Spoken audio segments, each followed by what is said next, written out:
Hey guys, what's up, and welcome back to another episode of Homebrewed Evil. Today's case is absolutely insane. I don't know where to start. I heard about this a while ago, and honestly, it's been stuck in my head ever since.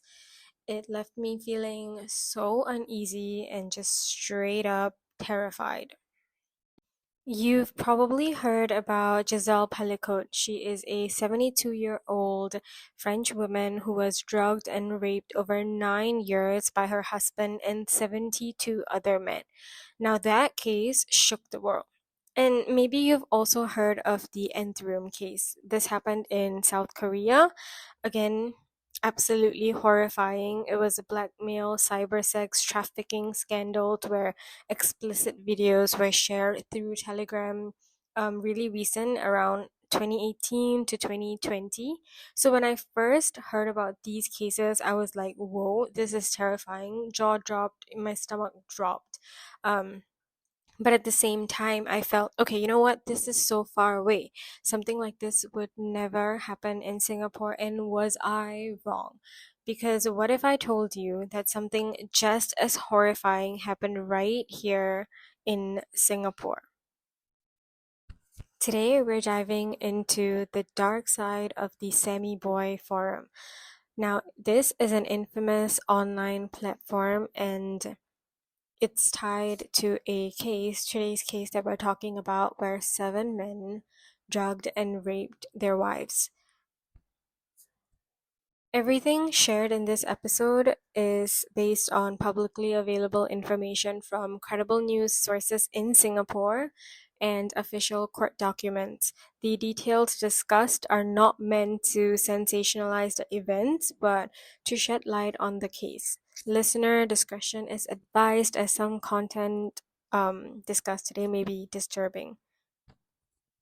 So before we dive into the case, let's talk about the forum that connected these seven vile men, a platform that ultimately led their wives to be drugged and raped. Now, I've been in Singapore my whole life, like born and raised. I've never heard of this platform, Sammyboy, until this case. So Sammyboy dates back to 1997 and was found by a Singaporean man allegedly named Samuel Leong. Originally, it started as a platform to share recommendations for massage establishments and brothels in Singapore, but over time it evolved into a forum primarily used to exchange information about commercial sex, but pretty much any discussion of sexual nature were allowed. So, according to Mr. Leong, he claimed that he would delete posts that revealed personal information about private individuals if he came across them. But other than that, the forum didn't have any formal vetting or moderation processes. So fast forward to today, Sammyboy has two main parts: the landing page, which is called Sam's Alfresco Coffee Shop, and this caters to non-sexual content. And the threads cover anywhere from religion to immigration. And the sex forum, now this is a whole different story. It's much more explicit with threads like pictures of our sexual escapades, or um, there's one that says upskirting my employer. Like, what the heck, guys? So, while some of the materials seem legal on the surface, many of these like posts are voyeuristic upskirt images which are clearly non-consensual. So for instance, like, I share one of the thread titled upskirting my employer, and there's another one that says come share your wife pic. So members of this forum, they call it SPF for short, and they can even pay a monthly premium subscription membership, and this costs around $23.80 Singapore dollars. And this allows the members to post with no moderation at all, and they get some like points to boost their, posts. And from right now, the sex forum has over 180,000 members, and the non-sexual Sammyboy alfresco coffee shop has only 50,000 users. In a CNA interview, a Sammyboy user described this forum as one step higher than conventional porn sites. He keeps coming back for more, and he admits that he began logging in every day, multiple times a day, and he says, I guess you could say I was addicted to it. When asked if he felt any guilt about the potentially unwitting victims featured in the obscene content, he responded that even if he didn't look at it, others would, adding, I know it's wrong, but what can they do to me? On the forum, a 41-year-old married man planted a pinhole camera in his home to secretly record his wife, sister in law, fellow church members, mentor, and family friends showering. He then used screenshots of those footage to create sexual fantasy stories that he posted on Sammyboy. Now, he is a frequent user of the forum and he admitted to often posting comments because it makes him feel accepted, quote unquote, accepted by the community. His crimes came to light when a friend of one of the victims discovered her photo on Sammyboy and alerted her. So the man was eventually arrested, jailed, and fined in 2020. It's not even like this happened back in the 2000s. Like this is just 2020, just 5 years ago. Another user shared that he first discovered Sammyboy through a newspaper article. Curious, he decided to Google it and explore the forum. And as he put it, quote unquote, there was no turning back. He admitted to using the site primarily to read reviews of sexual services from high class foreign escorts before engaging in them himself. So, just a little note, prostitution isn't exactly illegal in Singapore, it is just highly regulated. Activities like soliciting in public or running a brothel without proper authorization are prohibited, but the act of engaging in consensual sex work itself is not against the law. It's just highly, highly, highly regulated here. So, this is just so insane and honestly terrifying to think that a website like this exists right here in Singapore, and it is even more unsettling to realize that we're living among people who actively use it. So the men involved in today's case are not named due to court imposed gag order to protect the identities of the victims. So from now on, I will create and use fake surnames for ease of understanding. I don't know if it's my dyslexia or whatever, but a lot of the articles use JKLMNO, but something about that is just so confusing. So, for example, for J, we're gonna call him Ting, as in JING, and so on. So, let's get into it, guys. Ding had always desired to engage in threesomes with his wife. To test if she might be open to the idea, he showed her pornographic videos featuring threesomes. However, she scolded him, told him that he was crazy, and immediately shut that idea down. Knowing that she was strongly against the idea, he allegedly devised a plan to have other men sexually involved with her. In 2010, while perusing Sammyboy, he chanced upon a thread started by a man named Ong. The thread was inviting men with wife fantasies to connect for more discreet conversations. It wasn't long before Ting reached out and the two began chatting on Skype. Ting asked Ong to approach his wife to see if she was faithful or if an affair might develop. Ong concealed his identity as Brad Chan. He agreed and started talking to Ting's wife. Now, after a month of conversation, Ong and Ting's wife met for dinner at Punggol Park, and they had dinner, they had a date, and then they continued talking. And then, a few weeks later, they had their second meeting. It was a lunch at East Coast Park, and this led to a consensual sexual encounter at a nearby resort hotel. However, Ong didn't tell Ting about their encounter and continued their affair. Eventually, Ting's wife cut off contact with Ong because he kept repeatedly pushing for a threesome involving her husband. Sometime later, Ting texted Ong claiming that, "Hey, my wife's been drugged, come over." And when Ong arrived, he found Ting's wife blindfolded, unconscious, and under Ting's watch, Ong proceeded to rape her. Shockingly, this heinous act took place on Ting and his wife's wedding anniversary on their marital bed. As Ting watched his unconscious and blindfolded wife being raped by Ong, he later admitted feeling a mix of anger, thrill, and guilt. This situation gives off cuckold kink energy. So, a cuckold is typically a man in a relationship who derives intense sexual gratification from either watching or knowing that his partner is having sex with others. It's an adrenaline rush, it excites them, and the taboo nature of the fantasy combined with the surge of endorphins, so this creates a form of psychological masochism.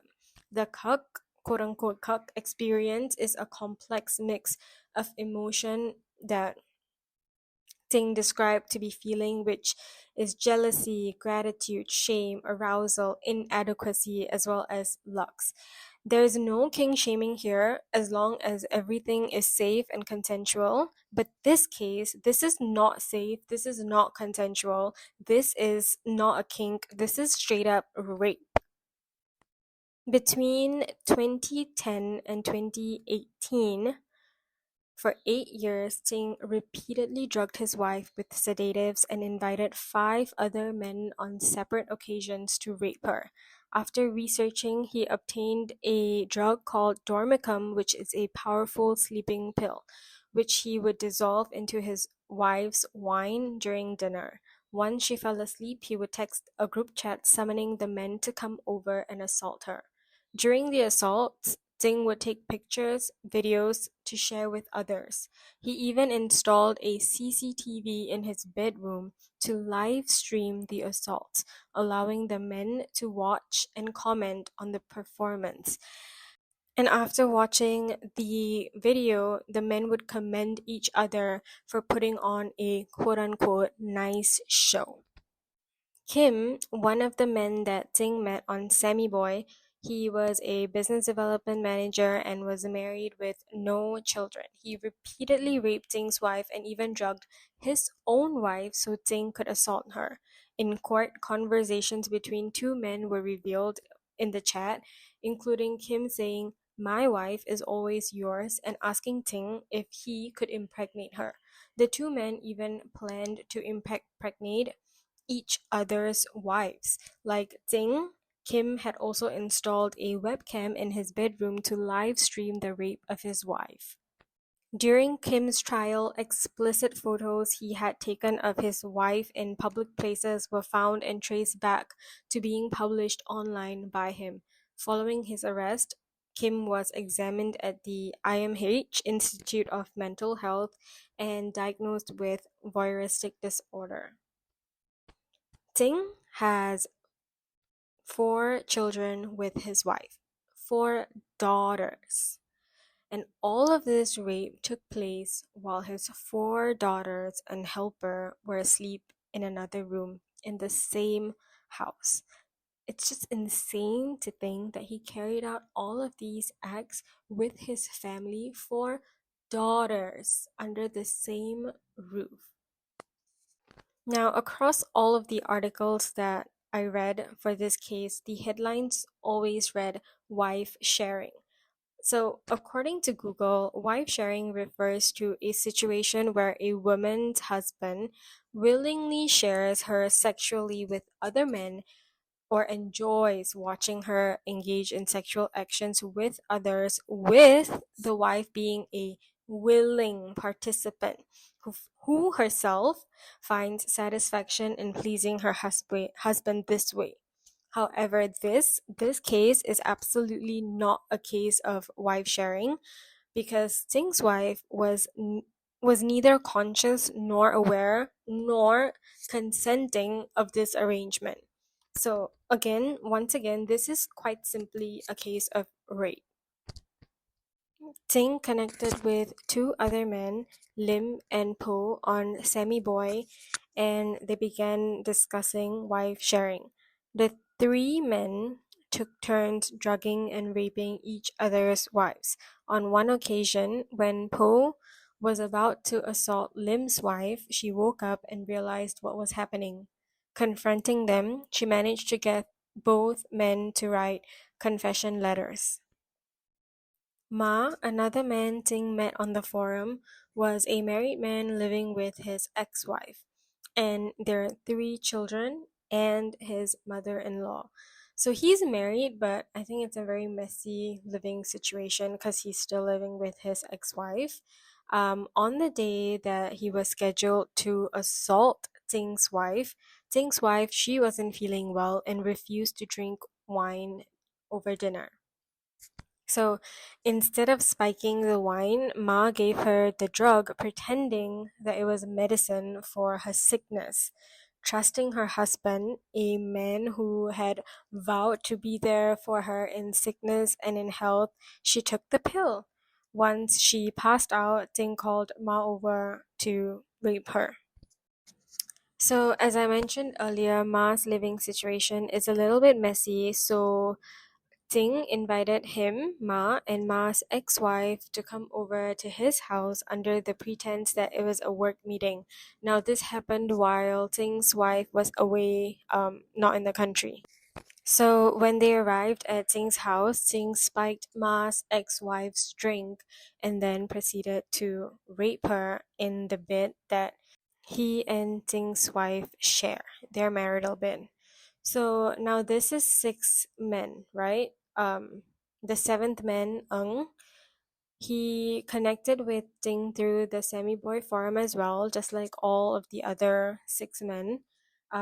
He was a single man and he would often meet Ting at coffee shops to discuss their shared perverse sexual fantasy of wife sharing. So Ting would drug his wife to facilitate Ung's rape, and I think it happened twice in the span of 2 years. So, how this all unfolded was one day when Ting was asleep, his wife was using his phone and stumbled upon naked images of herself unconscious and blindfolded in a group chat. As she scrolled down and read through the conversation, she realized it was a discussion between Ting and others about exchanging wives for sex. Shocked and obviously enraged, she slapped him awake and confronted him. She forced him to take her to Kim's house, where Kim confessed to the act. Ting's wife then went to the police, and you know, the police were able to seize all photos, all videos, and eventually the identification of all the other men involved. Ting was sentenced to 29 years of jail and a maximum of 24 strokes of cane. The other men in the larger network received jail time ranging from 3 to 22 years, depending on their involvement, and some of them also received caning. For those that are above the age of, I think 50, did not get caning because there's a rule that you can't get caning after a certain age.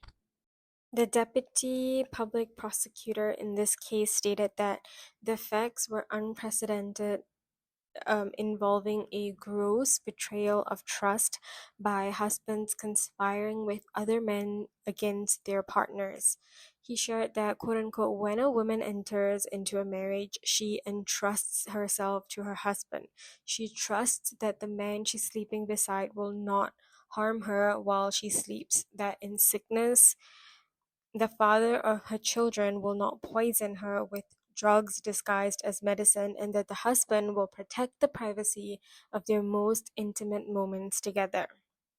During trial, while pleading guilty, Ding claimed that his main concern right now was the safety of his children and wife, and he even requested a legal assessment to diagnose what was happening with him, what was really quote unquote going on in his mind.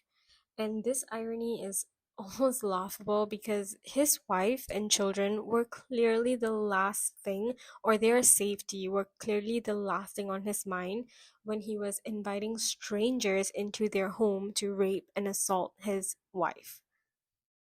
His mother wrote a letter to the court requesting leniency for her filial son, in her words. Meanwhile, on the other hand, his wife delivered a victim impact statement saying, I kept thinking about how cruel he was to do this to me. And as for the Sammyboy forum, it poses challenges for enforcement due to the servers being based overseas.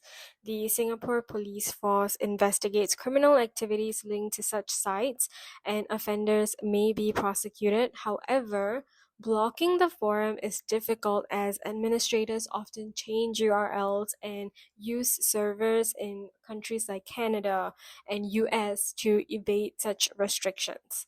And experts highlight that banning these sites is like playing whack a mole or cat and mouse due to advancements in technology, and especially with tools like VPNs. So the IMDA, Infocom Media Development Authority, maintains a list of banned sites, mainly to prevent accidental access by children, and users often, you know, bypass these restrictions anyways. So some regulations um, that are suggested other than just outright banning is, to block and remove just obscene content.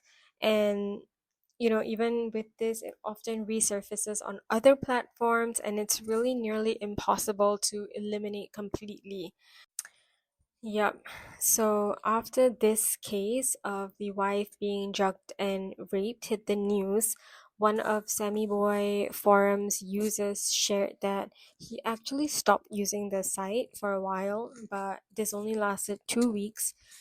He confessed that the allure of the website was just too strong to resist, and he also shared that he thinks the only time he will ever stop visiting the site is when he dies, which just wow. I just speechless. Oh my god. Anyways, this is just absolutely shocking. And as I've shared earlier, born and raised here, lived here my whole entire life, never had any idea that this forum existed until I read about this case. And my god, 180,000 people using it living among us is just insane. My heart goes out to the women who were violated in this case, and to the children who have to face, the devastating truth about what monsters their fathers are. When I listen to true crime stories, I always think, okay, this is so scary. And now, if this ever happens to me, I know what to look out for. I know that these are the signs. I know what to do, right? But in this case, what could Ting's wife have done? I honestly can't think of anything because she's completely unaware, and this is her husband. Like, this is the man that she trusted her life with, and he just completely defiled it. There is no like obvious ways to catch like the red flag. So really she's just in the dark until it was too late. And it highlights just how hard it is to spot such abuse, especially by someone you trust. But she's incredibly brave for confronting him, and I truly hope that she and the other victims and their families find strength and support to heal from this. But yeah, that's it for today, guys. Did you guys know about this forum before this case? Please let me know because I just shocked, never knew. I feel really uneasy. This case has been on my mind for like the last few years, and just knowing that this forum exists is like forever in the back of my mind. So please stay safe out there. Okay? Stay safe, y'all, please. Um, bye.